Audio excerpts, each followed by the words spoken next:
Good day, Western Civ 1 students. Well, today we're going to have to talk about the calamitous 14th century, the 1300s AD.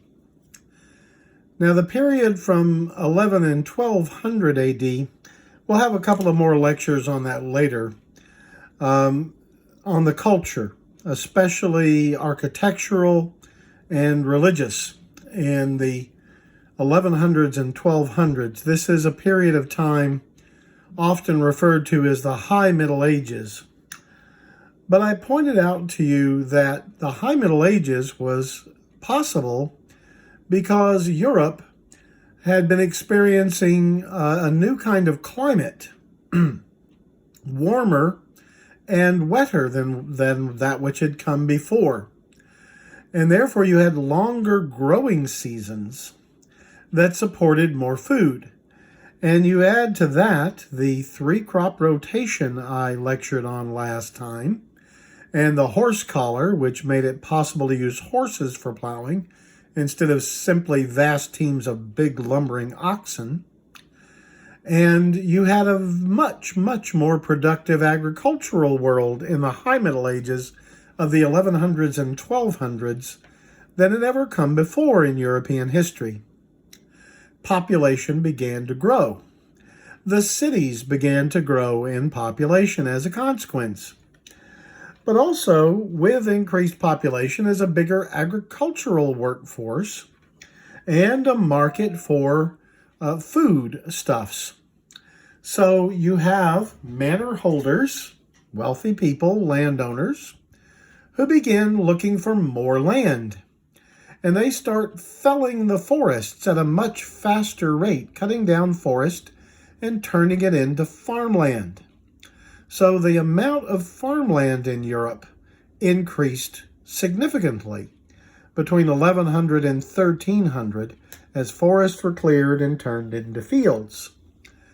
And so with a growing city population that needed food, with still more than enough workers to put more land in cultivation, 3-crop rotation. I didn't mention one other technological invention. I really should have. The invention of the iron plow with a mold board. A mold board is a board that was affixed to the side of the plow, and when the metal plow dug into the dirt, the mold board would turn over the soil that was dug up. So the metal plow digs into the ground, and the moldboard turns the soil that's being dug up out of the way, so you create a furrow with a ridge next to it that can then be kicked over on top of the seed once it's scattered, so that you can have deeper furrows. The heavy plows that were being used by this time with steel cutting edges could bite into the rich European soil better than ever before. So you throw that technology in with 3-crop rotation, the horse collar, and Europe was awash with food compared to the old days. Now, please don't misunderstand. I'm not talking about modern times rich in food, but in relative times, a whole lot more food was available. A whole lot more people were better fed. A lot more people did not die in childhood and would grow up to have children of their own. So the population of Western Europe began taking off after 1100 and through 1200. This will be an important part of what makes that period the High Middle Ages. But I want to take this lecture to talk about how that came to a screeching halt in the 1300s. The calamitous 14th century, to use the historian Barbara Tuchman's phrase. And it began with a climate crisis. The warm, moist period that had lasted the better part of 300 years came to a screeching halt in 1315. The winter of 1315 to 1316 in England would become known as the year without a summer. All of a sudden, Europe's climate began to get much cooler, much earlier than it had, and the winters lasted much longer. In the late 1300s in England, the growing season, when you could grow crops, was half what it had been a few years earlier. The weather was abominable. Snows in June in England. It doesn't snow very often in southern England anyway, but to imagine it snowing in June, frost in July, but they had this in the late 1300s. The crops failed all over Europe. And from 1315 to 1319, you saw one of the worst famines in European history, thanks to these very cold, very long winters. And you add to that these large populations which have been crowding into towns, and you have the perfect storm for the spread of disease. Malnourished people living very close together spread deadly disease very easily. And you have the first dying off of the 14th century from famine and disease between 1315 and 1319 in the early part of the 14th century. The weather improved a bit. Still not a whole lot, but it did have more normal growing seasons for a time, but then again you had yet more very cold long winters that hit again in the next 30 years. It was highly variable, a more normal winter and summer followed by a bitterly cold and long winter. And there's really not much rhyme or reason to it. Climatologists still don't really know exactly what happened. But the fact that it happened was mentioned all over Europe. These bitterly cold winters that lasted forever. Snow in what should be summer months in places where that's not at all common. But Europe was really, in a way, being set up for a much harder fall than this. And that will come in the form of disease. Probably the most famous disease in the history of the world. The Bubonic Plague. If you've ever heard the word plague, it really just means a great mortality, a great dying off. But this one is so famous for many people, this is the plague with a capital P. It began in Europe in 1347 and would last in most of Europe 4 years. It would kill 1/3 or more of the population of Europe in less than 5 years. 1/3 of the population or more in some places in less than 5 years. So just imagine you're sitting in the classroom, you look to your left, look to your right, one of the three of you is probably not going to be there just a few years later. But of course it wasn't random. Whole families were wiped out. So what was this great plague? It was an outbreak of the Bubonic Plague. Bubonic, Bubonic Plague. It's called that because of the symptoms. Whoops, let me go the other direction. This is an illustration from the time. You can see this man and see these pustules all over his body the artist has depicted. This is a medieval artist who's seen it. All over his body, he's got these pustules. And the pustules tended to get black rings around them. They were white in the center, but dark blackish rings around the outside. The white was, of course, pus. The black was congealed blood. And the body was covered with these pustules, which in Italian were called buboes. Buboes, I guess is how it's said. B-O-E-S. Buboes were these pustules, and hence the word bubonic plague. The bubonic plague began to spread. Here you see the first places it spread. It first arrived in Sicily on a ship from Asia Minor. A ship from Asia Minor. It spread to southern Italy, Sardinia, and the city of Marseille within a year. By 1348, it had ravaged its way up through Italy into southern France, and by late 1348, it had made its way all through Central Europe, southern Germany, northern France, and into England. And finally, after 1350, the northernmost reaches of Europe. There's not much data on this part of Poland if you're interested in Poland, but it doesn't look like it did much damage right in here. That's probably just dumb luck. So what caused the bubonic plague? Well, there's your answer. The flea. Fleas that lived on rats. Lived on the European white rat. Now, the fleas would bite the rats. The rats could be carriers. Now, the rats could die of bubonic plague, but mostly they didn't. But they carried the virus in their bloodstreams. And the fleas would bite the rats, sucking their blood, and then jump off the rat and jump onto a person, bite the person, and in the process inject the bacillus into the bloodstream of the human being. So the plague was in the bloodstream of the rats. The fleas are how it moved from the rats to people. The bacillus was this. That is a bacillus called Yersinia Pestis. Yersinia Pestis.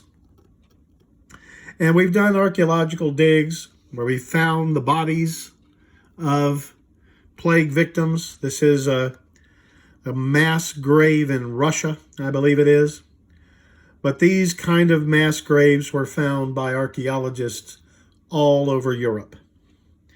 We have written records from the city of London that have them burying as many as 500 people in a single day in a single pit. The number of people who died from this was absolutely phenomenal. The terrible crisis we're going on now with COVID-19 is approximately 1/60th as deadly as the bubonic plague. The plague was 60 times more likely to kill you than COVID-19 is. 60 times. And it was extremely easy to catch the Yersinia Pestis virus, bacillus. The virus itself was passed from the blood of the rats to people by these fleas. So the first humans got it from being bitten by fleas. But you got to remember that flea infestation was everywhere in this time. They didn't have our insecticides to kill fleas. Pretty much everybody, from peasants to kings, could get fleas in their clothes. So you could easily be bitten by a flea. Very common in those days. Rats were everywhere. It just wasn't possible for them to kill off all the rats. Everywhere people stored food, rats could get into it, and these rats could have these fleas that would jump off and get on people and kill them.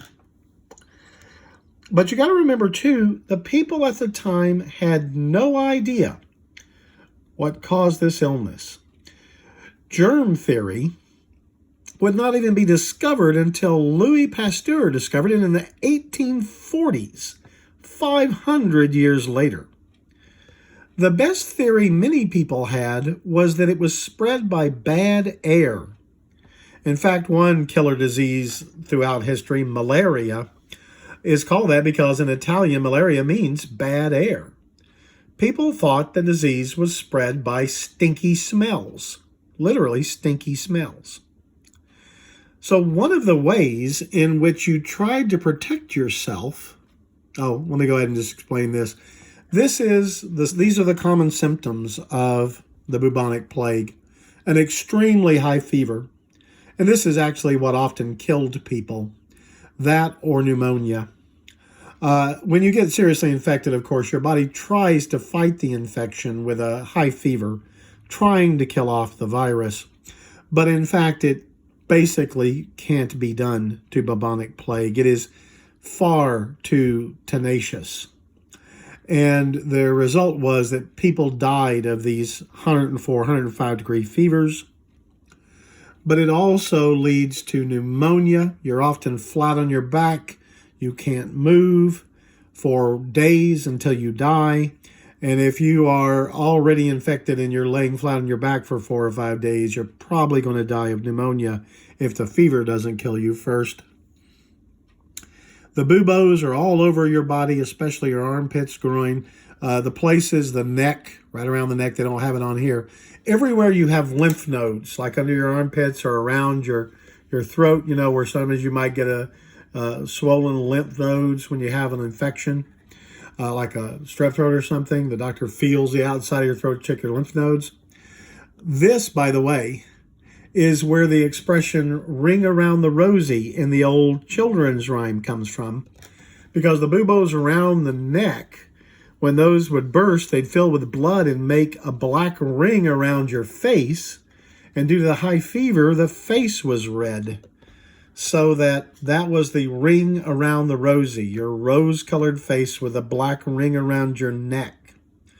Ring around the rosy.